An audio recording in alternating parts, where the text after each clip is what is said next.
Hello बच्चों, आज हम लोग पढ़ते हैं डॉपलर्स इफेक्ट। बड़ा इंटरेस्टिंग टॉपिक है, मिडवे टॉपिक है वेव्स का, और इसको मैंने अलग से एक हेडिंग दिया और आज इस वॉल्यूम में यही रखेंगे। तो छोटा सा टॉपिक है और कभी कभी पूछ लेता है, इंपॉर्टेंट है, बहुत इंपॉर्टेंट तो कुछ नहीं कह सकते, चैप्टर ही बहुत बड़ा नहीं है। और डॉपलर्स इफेक्ट बेसिकली होता है ऑब्जर्वेशन और सोर्स के बीच में जो फ्रीक्वेंसी डिफरेंस होता है उसका study.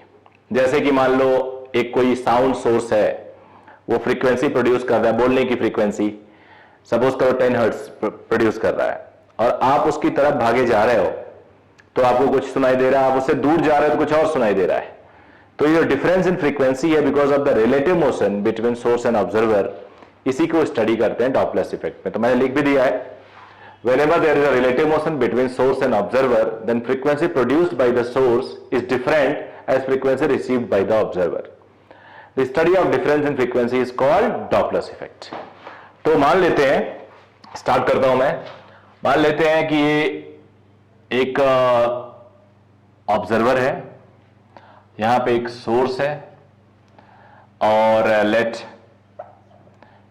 VO is observer speed, velocity लिख देता हूं, VS source velocity, V speed of sound, F naught is actual frequency. Actual frequency किसका? जिसने सोर्स ने जो फ्रीक्वेंसी प्रोड्यूस की, frequency produced by source, and F is apparent frequency या frequency received by the observer। तो अब मैं चाहूंगा कि तुम लोग ज्यादा टेंशन मत लो, इसका डेरिवेशन नहीं बता रहा हूं मैं, सीधे फॉर्मूला बता दे रहा हूं। Very interesting, very easy. F is equal to F naught, V दोनों तरफ लिखो, ऊपर ऑब्जर्वर होता है, नीचे सोर्स होता है, ये याद रख लो। ऑब्जर्वर और सोर्स, प्लस माइनस याद रखो, माइनस प्लस याद रखो। ये अगर याद हो गया तो आपका काम चल जाएगा, इट्स क्वाइट सफिशिएंट। अब इसको और डिटेल में स्टडी करने के लिए मैं कुछ केसेस आपको दे देता हूं, एक टेबल ड्रॉ कर देता हूं। टेबल थोड़ा बड़ा ड्रॉ करना पड़ेगा, तो एक 4x4 का टेबल, स्पेस नहीं था, इसको हटा दिया मैंने।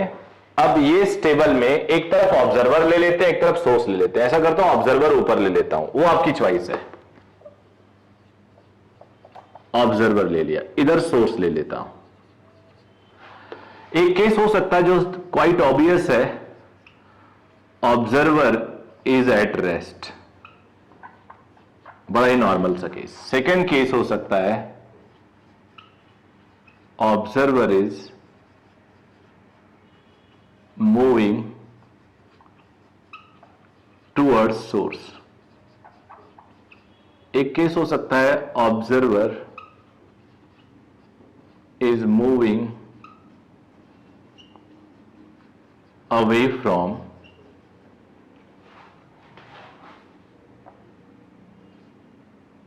source. Observer is at rest, observer is moving towards source, observer is moving away from source.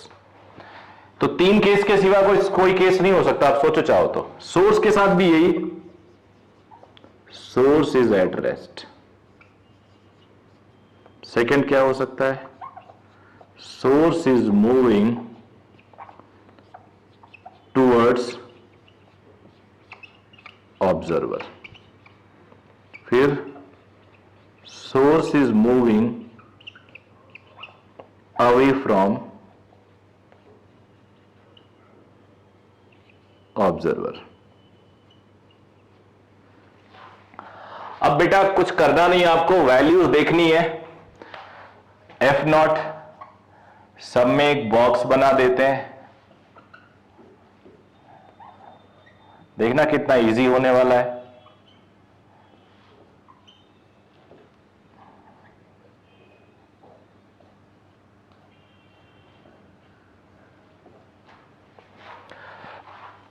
इसको सेकंड कॉलम है, ये ऑब्जर्वर रेस्ट पे है, तो जब ऑब्जर्वर रेस्ट पे होगा तो वीओ क्या होगा, 0। तो पूरी जगह वीओ 0 होगा, तो ऊपर सिर्फ वी होगा। खुद देखो, वीओ 0 हो गया। सेकंड में कह रहा है, अच्छा चलो सेकंड रो ले लेते हैं। सेकंड रो में सोर्स रेस्ट पे है, तो वीएस 0 है, तो नीचे वी। उससे क्या हुआ, इसका आइडिया लग गया, वी वी कैंसिल हो जाएगा, बचेगा क्या, सिर्फ एफ नॉट। बाद में इसको मिटा के मैं एफ नॉट लिख दूंगा, अभी तुम्हारे समझने के लिए इसको छोड़ रहा हूं। अब थर्ड कॉलम ले लेते हैं, observer is moving toward source. तो मान लो सोर्स ये है, ऑब्जर्वर ये है, ऑब्जर्वर सोर्स की तरफ जा रहा है, तो सोर्स की तरफ जा रहा है, फ्रीक्वेंसी ज्यादा सुनाई देगा। खुद सोचो, किसी के पास जा रहे हो तो ज्यादा सुनोगे ना। हालांकि ज्यादा सुनो कहने से बच्चे थोड़े कंफ्यूज हो जाते हैं, उन्हें इंटेंसिटी साउंड लेवल की बात आ जाती है, ऐसा नहीं है। जब आप क्लोज जाओगे तो आपके बीच में डिस्टेंस कम होगा, तो जो साउंड पल्स आपके कान पे आ रहा है वो जल्दी जल्दी आएगा, कम टाइम लगेगा।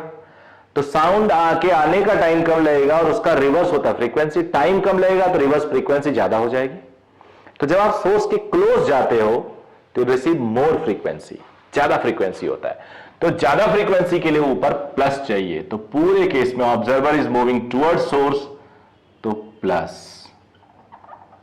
तुम ऐसे सोचोगे, जब आप सोर्स की तरफ जा रहे हो तो ज्यादा सुनना है, ज्यादा सुनना के लिए ऊपर प्लस। तीसरा यानी fourth column, observer is moving away from source, तो ऑब्जर्वर सोर्स से दूर जा रहा है तो कम सुनेगा, और कम सुनने के लिए ऊपर माइनस।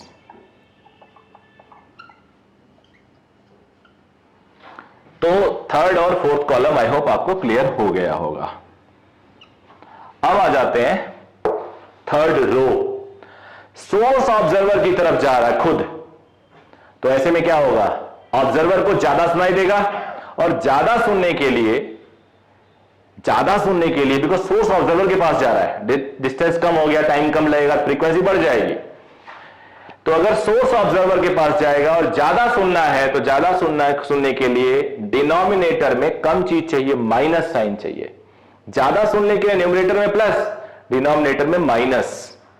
तो ये आपको थोड़ा सा सोचना होगा।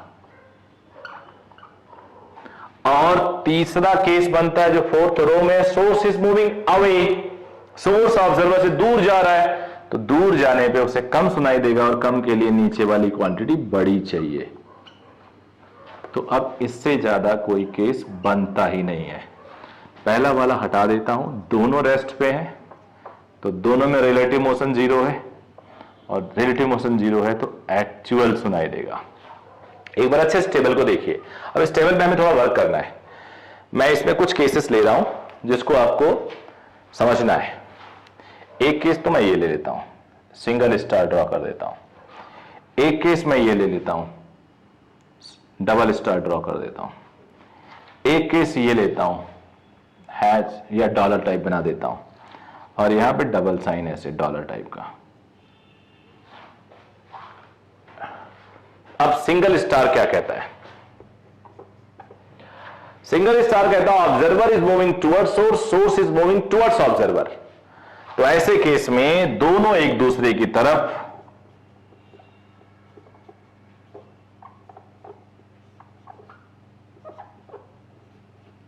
और फ्रीक्वेंसी मैक्सिमम के लिए ऊपर प्लस, नीचे माइनस। ठीक है बेटा। अब आ जाते हैं डबल वाला case, double star. Observer moving away, source is moving away, दोनों एक दूसरे की तरफ पीठ करके जा रहा है, उधर जा रहा है उधर जा रहा है। इसमें दोनों एक दूसरे की तरफ देख रहे हैं और पास आ रहे हैं। तो अवे अगर मूव कर रहे हैं तो मिनिमम पॉसिबल होगा, ये ऐसा है।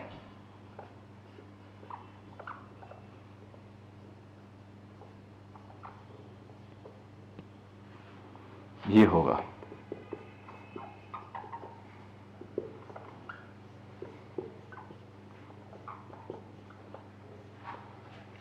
ओके, अब हम लोग दो केस और पढ़ते हैं।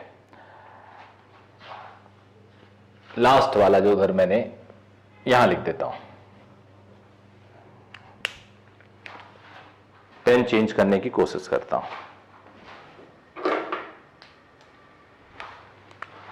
ये केस ले लेते हैं।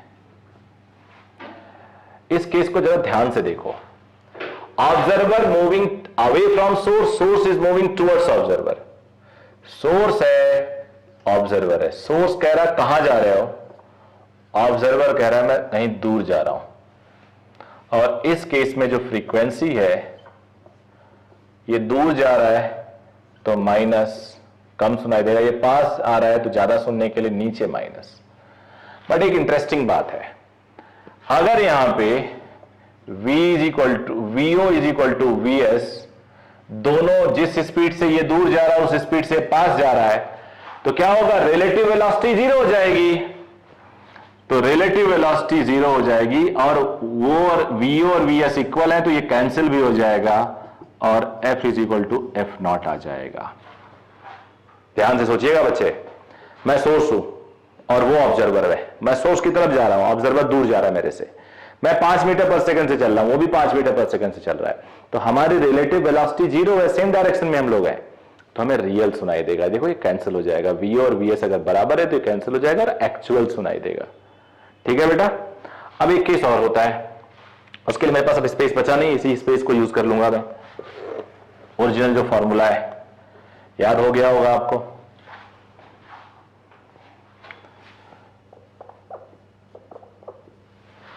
अब आप देखो third row fourth col, I am sorry, third column fourth row. Observer is moving toward source, source is moving away from source, away from observer. Source है वो दूर जा रहा है, ऑब्जर्वर पास आ रहा है। तो अब यहां पे ऑब्जर्वर पास आ रहा है तो ज्यादा सुनने की कोशिश करेगा तो ऊपर प्लस, सोर्स दूर जा रहा है तो कम सुनने की कोशिश करेगा, कम सुनने के लिए नीचे माइनस। यहां भी अगर VO is equal to VS हुआ तो V रिलेटिव जीरो और फ्रीक्वेंसी एक्चुअल सुनाई देगी। तो आई होप आपके ये क्लियर हो गया होगा। अब इसके कुछ केसेस करते हैं हम लोग। आपने नोट कर लिया होगा और आई होप याद भी हो गया होगा आपको। अब कुछ स्पेशल केसेस, जैसा मैंने आपको बोला, कुछ स्पेशल केसेस लेते हैं। एक सोर्स ऑफ साउंड लेते हैं जो एक धागे में बांध के ऐसे घुमाया जा रहा है, ऐसे ओमेगा से। R रेडियस है इसका, ये सोर्स ऑफ साउंड है।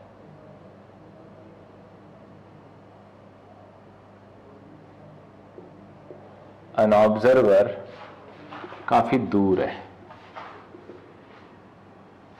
ऑब्जर्वर मान लो यहां है।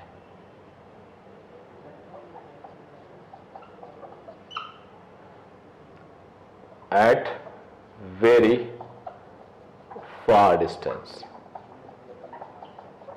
बहुत दूर है। आपको लोकेट करना है 4 पोजीशंस जहां पे जब साउंड सोर्स पहुंचेगा तो ऑब्जर्वर को मैक्सिमम सुनाई देगा। तो बेटा आप लोग को देखना होगा, जैसे ये साउंड सोर्स है और इधर को चल रहा है, तो जब ये इधर आएगा, इसकी स्पीड, सोर्स है ये, तो ये R ओमेगा होगा। जब यहां होगा तो R ओमेगा होगा, और जब यहां होगा ये तो R ओमेगा होगा। ऐसे हर पोजीशन पे R ओमेगा होगा, सिर्फ डायरेक्शन बदलेगा। अब डिस्टेंस के कंपेयर में R नेग्लिजिबल है। D distance is very very large compare to R। तो उसकी तरफ मुंह यहां पे किया हुआ ऑब्जर्वर, जब उसकी तरफ जा रहा है वो, तो ये पोजीशन होगा मैक्सिमम का, ये होगा मिनिमम। इससे कोई फर्क नहीं पड़ेगा। एक तरह से हो गया सोर्स एट रेस्ट वाला। तो ये देखो ये टुवर्ड्स जा रहा है, अब ये इग्नोरेबल है डिस्टेंस के कंपेयर में। तो जब वो ए पे होगा, जब वो ए पे होगा ऑब्जर्वर,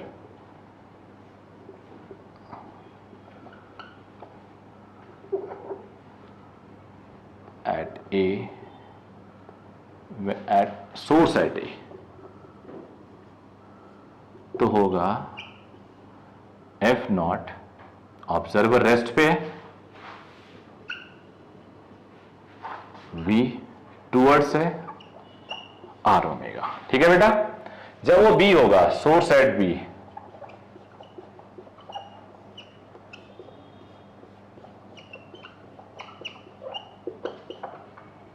दूर जाएगा, ये मैक्सिमम और ये मिनिमम। ओके बेटे, अब सी और डी पे नो चेंज,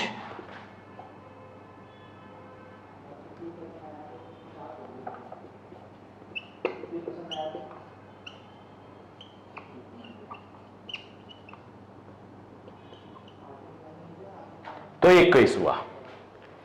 उम्मीद है आपके समझ में आया होगा। नोट कर लीजिए। नोट करने के लिए आप स्क्रीन को रोक सकते हैं। अब केस 2 ले रहा हूं मैं। केस 2 और 1 में डिफरेंस है। वैसे आपको लगेगा कोई डिफरेंस नहीं है, but there is a difference.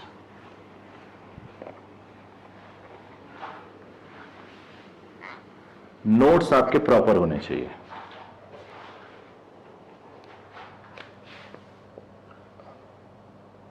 Source of sound, radius बड़ा कर दिया,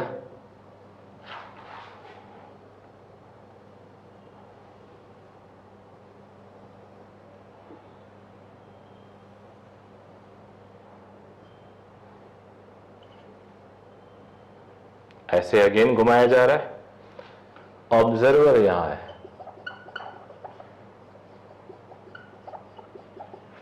तो अब क्या होगा बेटा, अब यहां पे जब हम देखेंगे तो ये इसकी तरफ नहीं है, ये इसकी तरफ है। अब ये R इज नॉट नेग्लिजिबल। तो मैक्सिमा और मिनिमा देखने के लिए थोड़ा दिमाग लगाओ। मेरा ये जो केस मैं ड्रॉ कर रहा हूं, इसको रोको स्क्रीन पे और खुद आइडेंटिफाई करो। अब उसके बाद मैं बता रहा हूं। आप ऐसे केस में जब ऑब्जर्वर पास होते टेंजेंट ड्रॉ करो जो सीधे उस पॉइंट से इस सर्कल पे लगे। ऐसी एक टेंजेंट आप ड्रॉ करो, वो यहां मिलेगा आपको, यहां पे और यहां पे लोकेट होगा। जब ऑब्जर्वर सोर्स यहां पे आएगा, यहां पे, और इधर को हॉर्न देगा, म्यूजिक देगा, सीटी बजाएगा, वेसल बजाएगा, तो इधर आर ओमेगा होगा। ये टूवर्ड्स का केस है, सोर्स है ये। और जब सोर्स यहां होगा तो उसकी स्पीड आर ओमेगा दूर होगी, ये सोर्स है, ऐसे घूम रहा है। इस पॉइंट का नाम दे देते हैं ए और बी, और इस पॉइंट पे नो चेंज, सी और डी पे नो चेंज, बिकॉज सी पे इधर डायरेक्शन है, डी पे इधर डायरेक्शन है। तो व्हेन सोर्स इज एट ए के बारे में इंफॉर्मेशन निकालना कोई टफ काम नहीं है। ये अगर क्वेश्चन आ गया, जेई में आ सकता है, पोजीशन निकालना, तो ये 90 डिग्री होता है। आर पता ही है आपको, डिस्टेंस पता ही होगा, थीटा निकाल लोगे आप। तो फ्रीक्वेंसी होगी मैक्सिमम, सोर्स ही मूव कर रहा है, ऑब्जर्वर रेस्ट कर रहा है, नीचे मिनिमम माइनस होगा तभी मैक्सिमम होगा, टूवर्ड्स। टेंजेंट ड्रॉ कर लेंगे। इन काफी दूर होता है तो इतना नेग्लिजिबल होता है तो टेंजेंट की जरूरत नहीं पड़ेगी, और अगर लोगे तो भी सही है, बट थीटा नेग्लिजिबल होता है उस केस में। तो ये ए के लिए हो गया। व्हेन सोर्स इज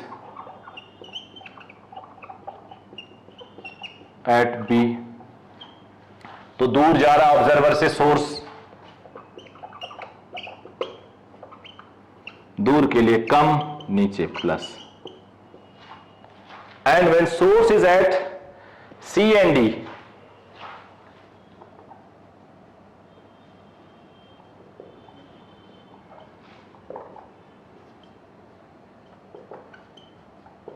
एक्चुअल सुनाई देगा, नो चेंज। ओके, तो इसको भी नोट कर लो आप लोग। अब देखो बेटे, मान लो सोर्स यहां, ऑब्जर्वर यहां, कोई रैंडम केस ले लिया मैंने, वी सोर्स अल्फा बना रहा है और वी ऑब्जर्वर बीटा बना रहा है। तो ऐसे केसेस में क्या करना होता है, आपको अलोंग द लेंथ वेलोसिटी निकालनी होती है, अलोंग द लाइन। ये मैटर करेगा, परपेंडिकुलर वाला मैटर नहीं करेगा।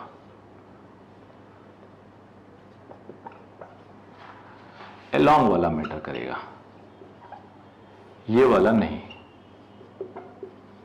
तो अब आपको पता है अगर ये फ्रीक्वेंसी एफ नॉट बनाती है तो source is moving towards observer, observer is moving away. Observer दूर जा रहा है तो कम सुनने की कोशिश करेगा। आई एम सॉरी, ये वी होता है।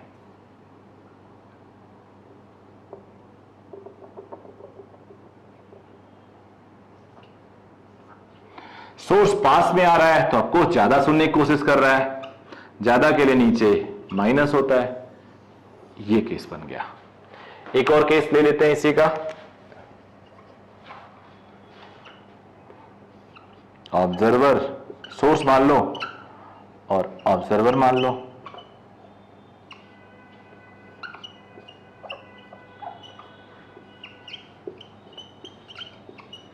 ये वाली स्पीड की कोई जरूरत नहीं होती। ये हो गए टुवर्ड्स ईच अदर वाला केस, ऊपर प्लस नीचे माइनस, ये हो गया। अब कहीं विंड वेलोसिटी है तो क्या करोगे?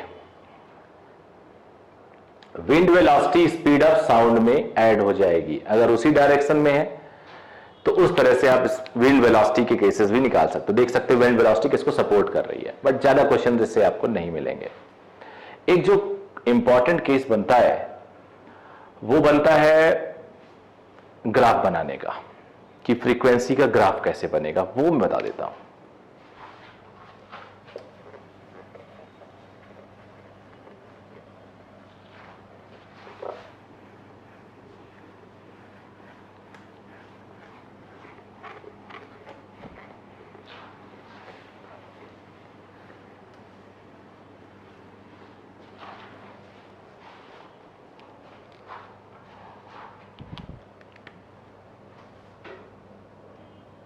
मान लो एक केस लेता हूं मैं, यहां पे ऑब्जर्वर है,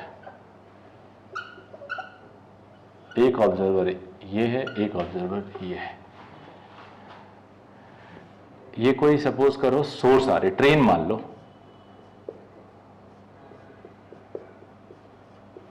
स्टीम इंजन है सपोज, थोड़ा समझने के लिए। इसकी आवाज कुछ आ रही है, सोर्स फ्रीक्वेंसी एफ नॉट है। तो ए को जब ये यहां तक आएगी तो मैक्सिमम सुनाई देगा, और जब ये ट्रेन इधर चला जाएगा, ये ऐसे,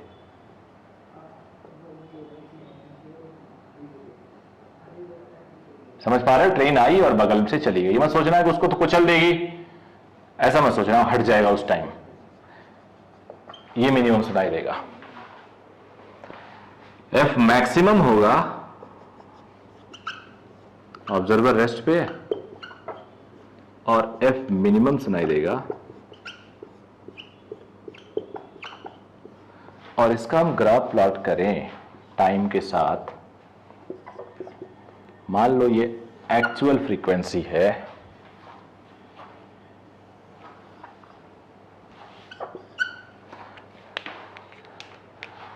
ये मान लो ऑब्जर्वर यहां है, तो सडन ड्रॉप होगा और फिर मिनिमम, ये मैक्सिमम और ये बेटा मिनिमम, ये हो जाएगा।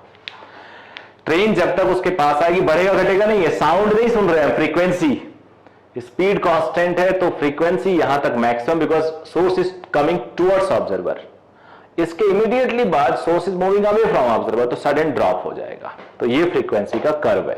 बट अगर बी को देखना है तो बेटा बी को शुरू में ये एंगल से देखेगा, थोड़ा दूर कर देता हूं, यहां कर देता हूं, तो बी इस एंगल पे देखेगा, यहां पे अल्फा, फिर यहां जब ट्रेन आ जाएगी तो एंगल बढ़ जाएगा बीटा, फिर यहां ट्रेन आ जाएगी गामा, फिर यहां 90 डिग्री यानी एक्चुअल सुनाई देगा, फिर वो कम होगा। तो ये एक रिस्पेक्ट में मैंने ड्रॉ किया। अब अगर मुझे बी के रिस्पेक्ट में ड्रॉ करना हो, रुक जाओ,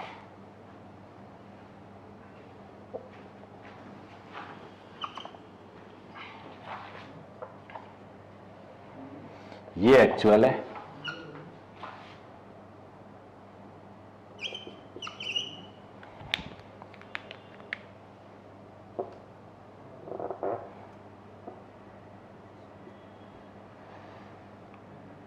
तो ये थोड़ा वेरिएशन में जाएगा और इनफाइनाइट जब पहुंचेगा तो उतना ही हो जाएगा। इनफाइनाइट इधर रहेगा लेफ्ट को मेरी, तो मैक्सिमम, और इनफाइनाइट राइट पे चला जाएगा तो मिनिमम। यहां थोड़ा वेरिएशन दिखाएंगे, शार्प चेंज नहीं है, यहां पे शार्प चेंज नहीं है, बट यहां पे शार्प चेंज है। तो अब एक क्वेश्चन सॉल्व करेंगे हम लोग।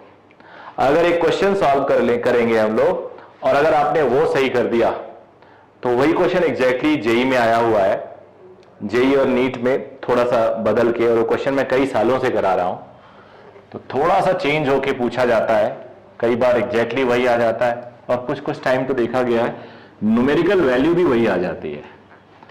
तो इस केसेस में आपको थोड़ा सा जब क्वेश्चन सॉल्व करें तो अलर्ट रहें, समझ लें। न्यूमेरिकल वैल्यू याद ना रहे, क्वेश्चन याद ना रहे, कोई बात नहीं, मैं तो कहता हूं याद मत करो, समझ लो, और याद भी रहे तो कोई बुराई तो है नहीं। तो एक क्वेश्चन है कि जैसा एक पर्सन, एग्जांपल कर देता हूं,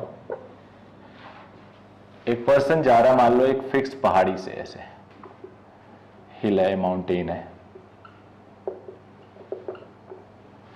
a person is moving towards a fixed wall or mountain, high mountain, produces 400 hertz। लिख दो क्वेश्चन। तो बच्चों अब एक क्वेश्चन मैंने लिख दिया, a person is running towards a fixed wall, mountain की जगह वॉल लिख दिया, with speed of 30 metre per second, and producing frequency, कुछ सोर्स लिया होगा, कुछ सिटी बजा रहा होगा या कुछ रेडियो बजा रहा होगा, कुछ भी, producing frequency of 400 hertz, producing sound of frequency 400 hertz, ऐसा होना चाहिए। Find out frequency received by himself, by him after reflection from the wall, उसको अपनी ही आवाज जो प्रोड्यूस कर रहा है वहां से उसकी फ्रीक्वेंसी कितनी सुनाई देगी। तो ये डायग्राम है, इसको मैं दो केसेस में सॉल्व करता हूं। केस 1 देखो, वैसे तो डायरेक्ट किया जा सकता है बट समझाने के लिए केस 1, ये है सोर्स, अच्छा, वॉल टू बी 100% रिफ्लेक्टर, ये हो गया ऑब्जर्वर, ऑब्जर्वर रेस्ट पे है, ये मूविंग है। तो मान लो ऑब्जर्वर को सुनाई दे रहा है एफ डैश, तो एफ डैश होगा बेटा, ऑब्जर्वर रेस्ट पे है, सोर्स उसकी तरफ, ऑब्जर्वर की तरफ मूव कर रहा है, तो नीचे माइनस। अच्छा, ये भी दिया हुआ speed of sound is 330 metre per second, ये भी गिवन था, V30 हो गया। अब केस 2 ले लेते हैं, इसको मैं V डैश मान लेता हूं, बाद में वैल्यू पुट करूंगा तो थोड़ा एक फॉर्मूला भी तुम्हारे लिए मिल जाएगा। सेकेंड केस में वॉल सोर्स बन गया, क्योंकि जितना भी इसने लिया, सुना, उसको अब ये रिफ्लेक्ट करेगा 100% से। ऑब्जर्वर ये हो गया, इसको सुनना है, तो एफ डैश ये और एफ ये, तो अब एफ डैश, एफ कितना सुनेगा, एक्चुअल है एफ डैश, ऑब्जर्वर मूव कर रहा, सोर्स रेस्ट पे नीचे वी, ऑब्जर्वर टूवर्ड्स तो ऊपर प्लस, ये हो गया 2। अब एफ डैश यहां ला के रखो,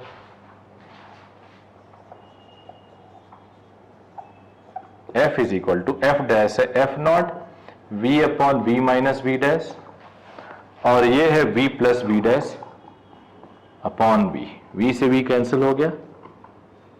तो देखो ये मैक्सिमा वाला केस बन गया, मैक्सिमम वाला। वैल्यू पुट कर लेते हैं, 400, 330 प्लस 30, 330 माइनस 30, ऊपर हो गया 360, नीचे 300, ये कैंसिल हो गया, और ये 312 जा, तो ये हो गया 120 times 480 is the right answer. So answer क्या आया, 480 हर्ट्स। तो बेटा अब ये चैप्टर खत्म हो गया, इसके आप लोग कुछ और प्रैक्टिस कर लीजिएगा। एक शिफ्ट भी होता है, वेवलेंथ जब स्पीड ऑफ लाइट से के आसपास कोई ट्रेवल करती है तो v upon lambda, v upon C, और ये लैम्डा होता है। तो इस तरह से भी इसके कोई खास क्वेश्चन पूछा नहीं जाता, एक बार आप लोग पढ़ लेना। और पूरा सीरीज मैंने वेव्स का एक बार याद दिला दूं। सबसे पहले मैंने आपको वेव्स के डेफिनेशन, इक्वेशंस, स्ट्रिंग पे वेव, ये सब पढ़ाया। फिर साउंड वेव पढ़ाया। साउंड वेव के बाद ये है डॉपलर्स इफेक्ट। फिर उसके बाद मैंने सुपरपोजिशन ऑफ वेव के 3 अलग अलग केसेस किए हैं, इंटरफेरेंस, बीट्स और standing wave. So by this way मैंने पूरा वेव्स खत्म कर लिया। आप लोग इसको सीक्वेंस में देखिएगा तो आपको बेटर रिजल्ट मिलेगा। अब 11th का मैक्सिमम चैप्टर हो गया है, कुछ जो बचे हैं वो करवा दूंगा। आप लोग अपने एग्जाम में अच्छी तरह से तैयारी करिए और आपका सक्सेस ही हमारा टारगेट है। थैंक यू वेरी मच बच्चों।